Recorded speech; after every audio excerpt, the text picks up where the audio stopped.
Ei pessoal, bom dia. Tô dando bom dia porque agora é de manhãzinha, tá? Eu tô gravando aqui enquanto eu tô numa caminhada rumo ao trabalho, né? Hoje nós vamos fazer o episódio 3, que é o quarto episódio, por causa do episódio 0.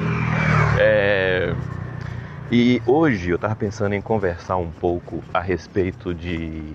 Bom, no episódio passado eu conversei e falei um pouco a respeito dos jogos de aventuras fantásticas e de como eles surgiram influenciados pelo RPG, não é?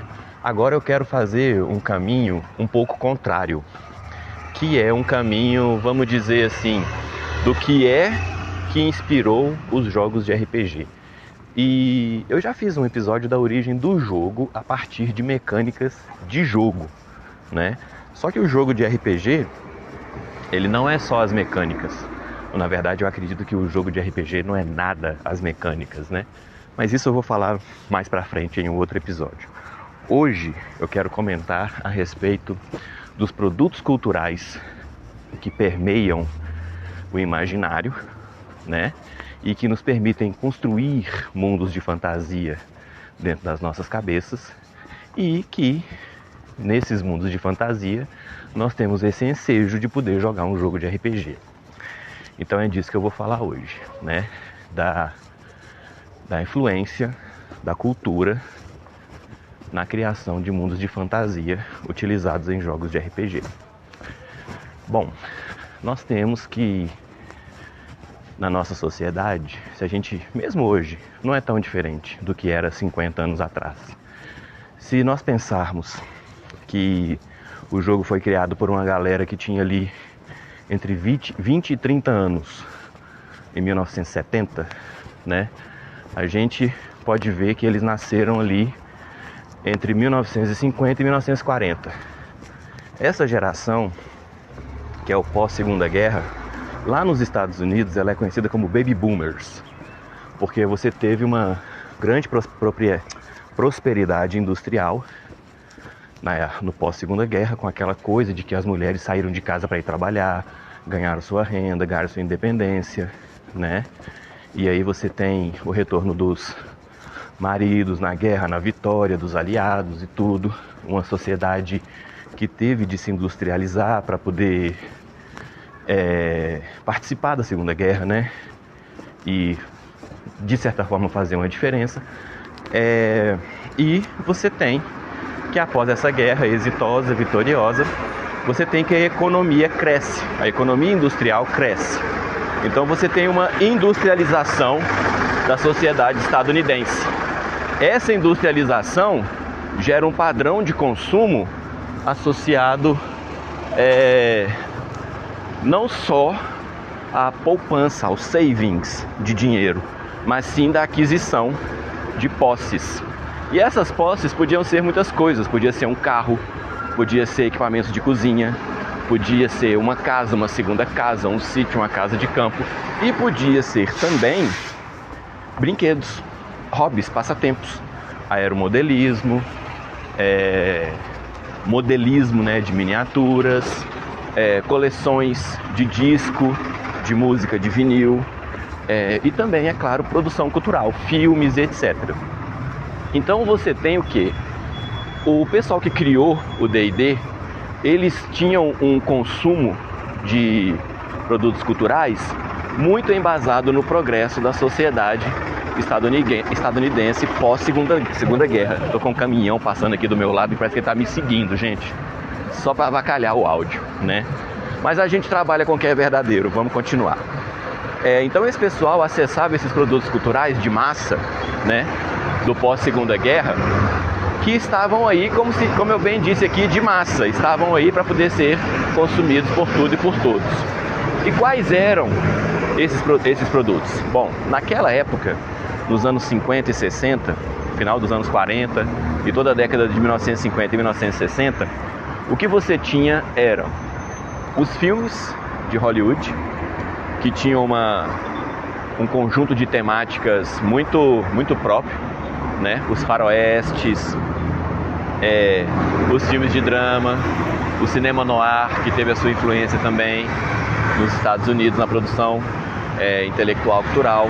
Os filmes de fantasia também. A gente tem, por exemplo, O Mágico de Oz, de 1930 e poucos, que é refilmado e reavaliado nos anos 50. Quando você tem um revival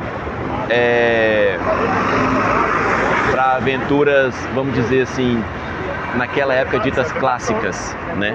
Então você tem os filmes de Simba, você tem os filmes de Aladdin e a Lâmpada Mágica, você tem os filmes que são os clássicos com Charlton Heston interpretando Moisés, né?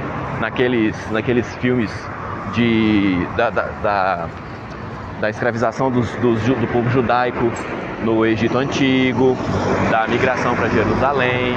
Você tem os clássicos de refilmagem das peças de Shakespeare. Você tem clássicos, eu chamo de clássicos porque hoje são chamados de clássicos, naquela época eram apenas filmes, né?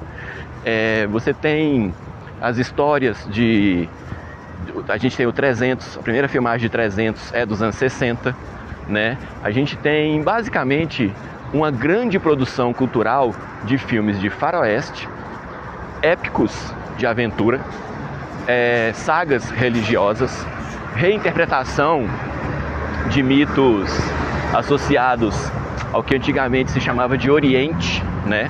Hoje em dia essa palavra nem é tão bem vista assim. Então os orientais e tudo, né? O que era tratado como oriental, que é um termo muito vago, intencionalmente vago, e que basicamente reduz a uma só coisa, tudo que está ali da Turquia até o Japão, né? Que é realmente uma redução absurda, é bem desumanizadora, se você olhar bem, porque tem muitas diferenças entre... É o maior continente do mundo, né, gente? Então, não dá para dizer que Oriente é uma boa redução. Enfim, na época era aceito, muito bem aceito. Então você tinha uma saída, vamos dizer assim, daqueles filmes mais racistas, e que são até mais ou menos 1940, com aquela coisa da cavalaria matando os indígenas, aquela coisa da Ku Klux Klan, com seus filmes de divulgação daquela coisa da ideia da pureza racial. Isso tudo era produzido culturalmente nos Estados Unidos e aberto a todo mundo. Essa faceta, ela se reduz, ela não some completamente, mas ela se reduz proporcionalmente, e o que ganha espaço na mídia são esses outros filmes. Ainda existem filmes que, vamos dizer assim, tentavam fazer o tal do revisionismo histórico, né?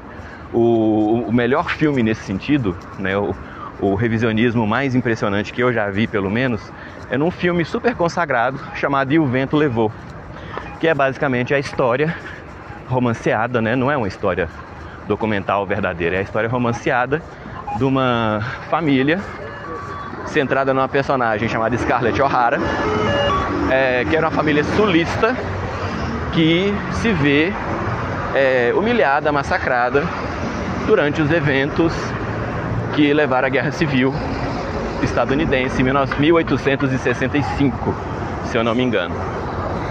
Esse filme, os primeiros 30 minutos dele são basicamente uma grande passada de pano no modelo de escravização que foi adotado nos Estados Unidos.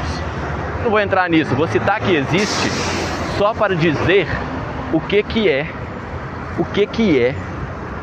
que as pessoas viam naquela época. E tem uma coisa super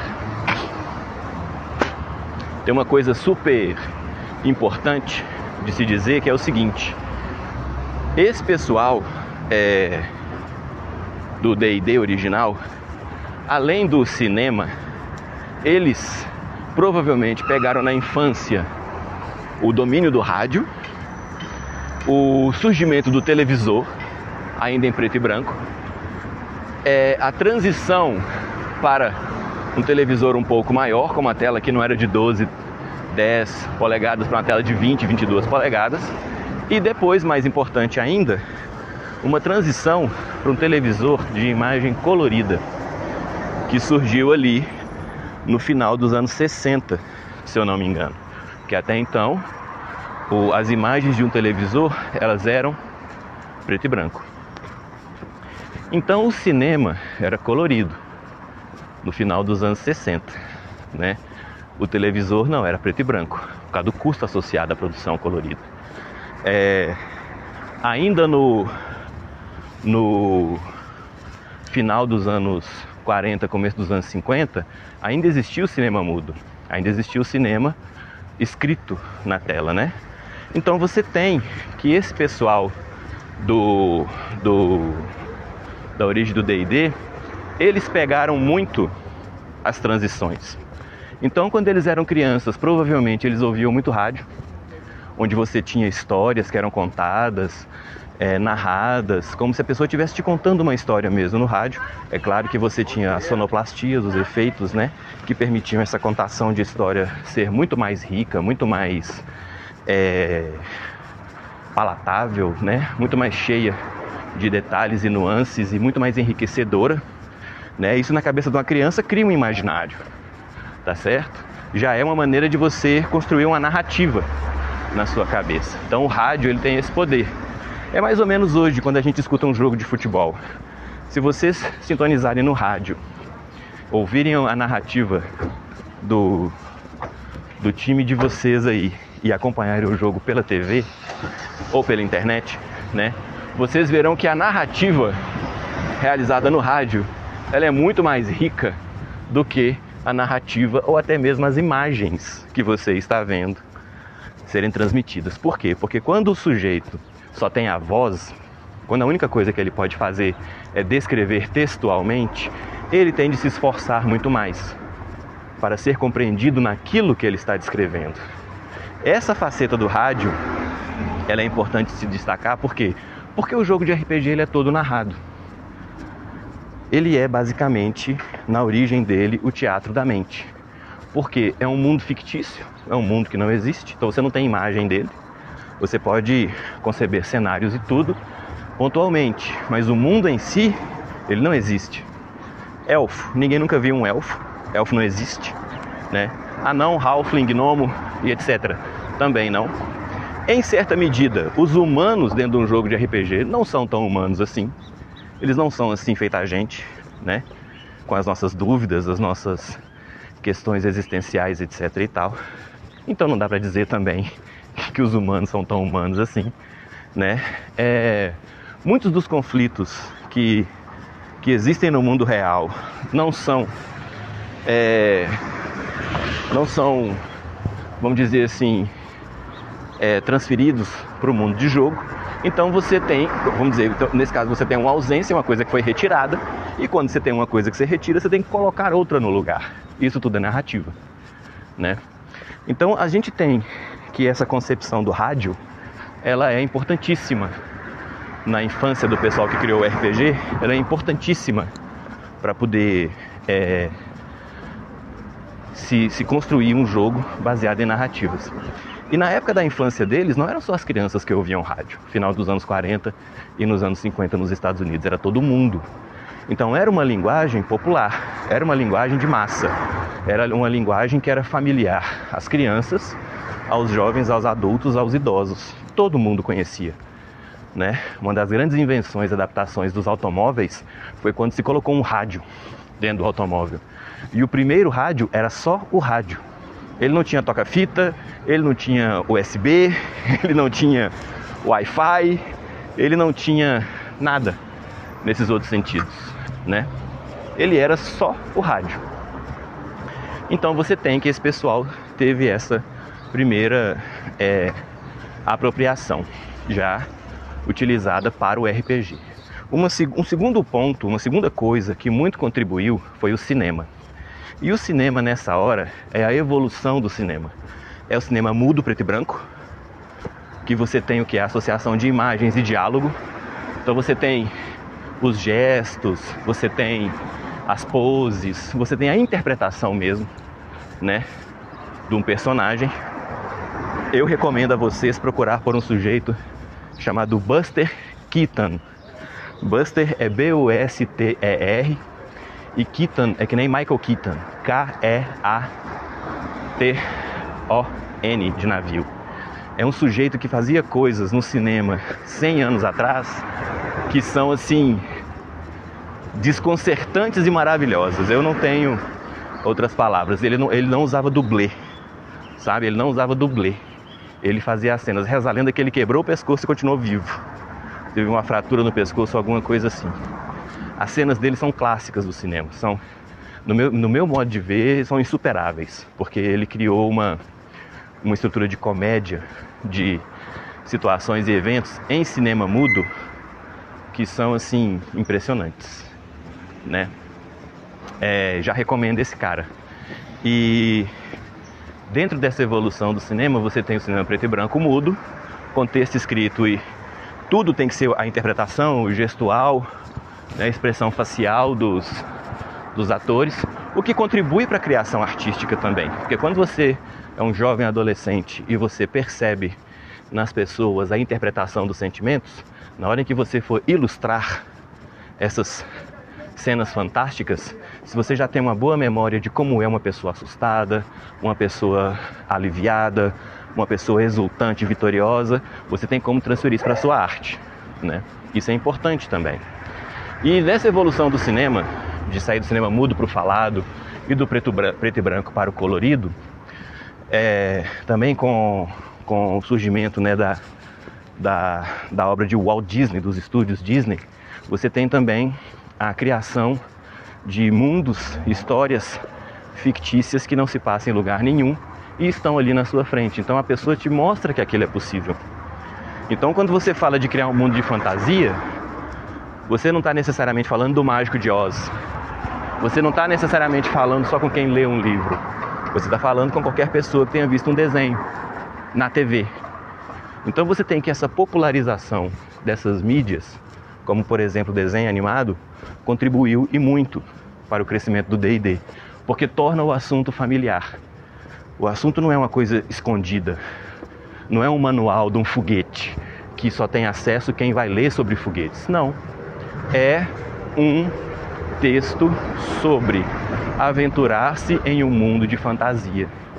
As pessoas podem ver inclusive o filme do Mickey Mouse, Fantasia, que é um filme, desenho animado, né? Um filme, se eu não me engano, no final dos anos 60, começo dos anos 70, que é lindo, fantástico, maravilhoso, nesse sentido, né? De um aprendiz de mago que está lá se virando com as situações colocadas nas desaventurices dele, né? Para além disso, você tem todo o conjunto da literatura que é visto e revisto nos anos 60, 50, 60 e 70. Literatura infanto-juvenil, literatura de fantasia. Você pode pegar, por exemplo, O Senhor dos Anéis, que é o favorito aí de todo mundo, né? E que muita gente pensa que foi o livro que deu todas as referências para o D&D. Isso não é bem verdade. Eu não vou entrar nessa questão agora, mas isso não é bem verdade. O que a gente tem são vários livros que formularam, vamos dizer assim, o repertório, né, de tudo aquilo que aparece no jogo de RPG, originalmente falando. A gente tem os gatunos, os ladinos, a gente tem os sacerdotes, a gente tem os cavaleiros, a gente tem os ideais, né, de muita coisa na nossa literatura. Eu diria que os textos que realmente influenciaram o D&D originalmente, eles são muito mais as tragédias gregas, as histórias aventurescas, né, de Perseu, né, de Teseu também, os 12 trabalhos de Hércules, as histórias de Helena de Troia, da guerra, né, de Troia, as histórias dos mitos, do surgimento dos deuses, as histórias de aventuras da Ilíada, da Odisseia, da Eneida, né? A história do Velocino de Ouro, a história do Minotauro, a história das Termópilas, as batalhas do mundo antigo, né? E toda uma literatura de cavalaria que vem surgir pós-Renascimento, né? Anterior a Dom Quixote, posterior a Dom Quixote. Dom Quixote, para mim, é um livro que todo mundo deveria ler. É um livro que tem um sujeito que é totalmente contaminado com essa ideia do cavalheirismo, que é uma pessoa estudada, não é um tacanho, não é um simplório, é uma pessoa que quis conhecer o mundo e quis conhecê-lo em todas as suas facetas e descobriu no mundo coisas maravilhosas e se encantou por essas coisas e decidiu que valia a pena peregrinar pelo mundo defendendo essas coisas tão maravilhosas. Bom, e o que a gente vê hoje em dia, já de muito tempo para cá, é que as pessoas reduzem Dom Quixote a um sujeito que avançava contra moinhos de vento, imaginando que fossem gigantes, né? Isso, inclusive, no livro é tratado de maneira, no livro Dom Quixote, é tratado de maneira cômica, em certo grau até mesmo pelo próprio Dom Quixote. Mas o que pega muitas vezes não é o que foi escrito, é o que as pessoas dizem a respeito daquilo que foi escrito. Então eu recomendo todo mundo dar uma lida no Dom Quixote, vale a pena demais. Todos nós nos tornamos seres humanos estritamente melhores após termos lido Dom Quixote, recomendo mesmo.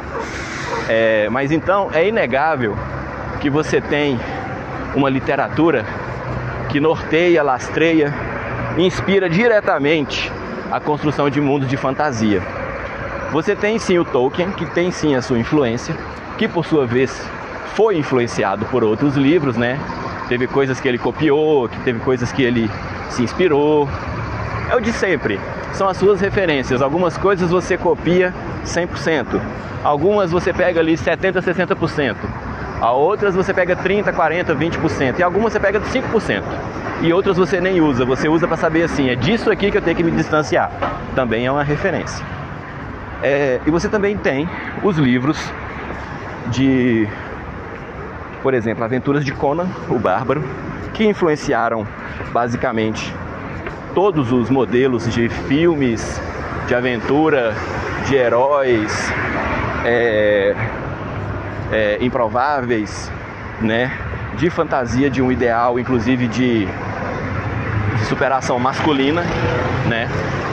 Porque o Conan, ele é tudo o tempo todo, ele é versátil até não poder mais, e é uma coisa que todo homem gostaria de ser, né? Você tem as histórias de Fafhrd e Grey Mouser, eu espero que eu tenha pronunciado Fafhrd corretamente, eu não sei se eu pronunciei, que é a história de uma dupla de ladinos, né? Mercenários que está sempre procurando dinheiro, sempre ganhando dinheiro, sempre gastando dinheiro e precisando de mais dinheiro, e por isso se vendem de novo para ganhar mais dinheiro, acumular dinheiro, gastar dinheiro. Eles estão sempre pobres, então eles são um outro aspecto. Eles não são tão bem sucedidos assim. Eles são impressionantes, mas eles têm um aspecto mais humano quando comparados com o Conan. Eles são mais falhos.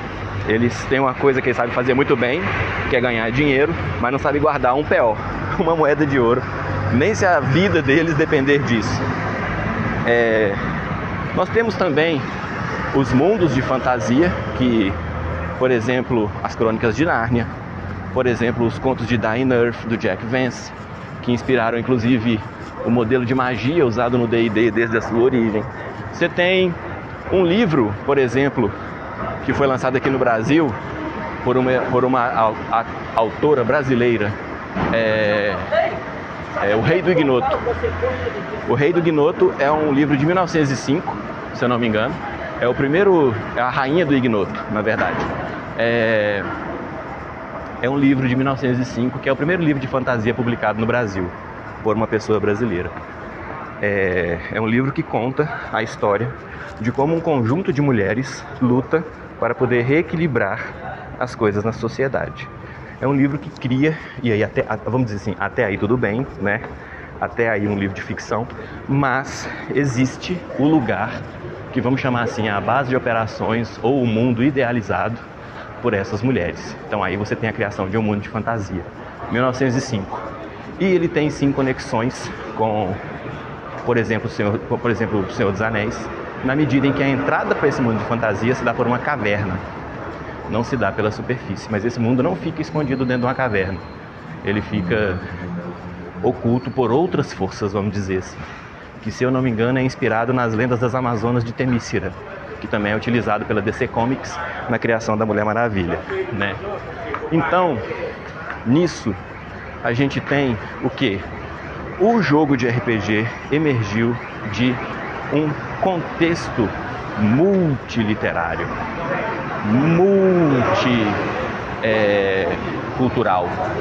Ele emerge de contribuições variadíssimas, de contribuições do rádio, contribuições do cinema, contribuições da TV, do cinema mudo, dos filmes falados, dos filmes preto e branco, dos filmes coloridos, da estrutura de literatura, de desenhos animados, né? Literatura infanto-juvenil, literatura adulta, literatura fantástica, romances de cavalaria, enfim. Não se criou a partir de um modelo único. Ele emerge da confluência de várias influências, de várias fontes diferentes, que dialogavam entre si, melhor e pior, né? Mais proximamente, mais distantemente, e que, absorvidos pelas pessoas, não por uma única pessoa, como eu já falei no áudio anterior, né? No áudio 1, se não me engano, episódio 1, confluindo por um conjunto de pessoas que souberam aproveitar o melhor daquilo que consumiram, acabaram por conceber o jogo de RPG enquanto um hobby, um divertimento. Esse hobby também, apesar de estruturado na mecânica dos jogos de miniatura, estava idealizado em literatura de fantasia. Literatura, nessa hora eu estou pegando cinema, rádio, TV, filme, livros mesmo, né? Todo o conjunto de produção cultural que acabou por alimentar o ideário, o imaginário. Se dos jogos de miniaturas eles tiraram proveito com relação aos sistemas de regras, às tabelas, às métricas, aos padrões e conversões, foi a partir da literatura que eles preencheram tudo isso com vida, que eles deram a isso o imaginário, que eles deram a isso a ideia de pessoas fictícias no mundo fictício, enfrentando desafios fictícios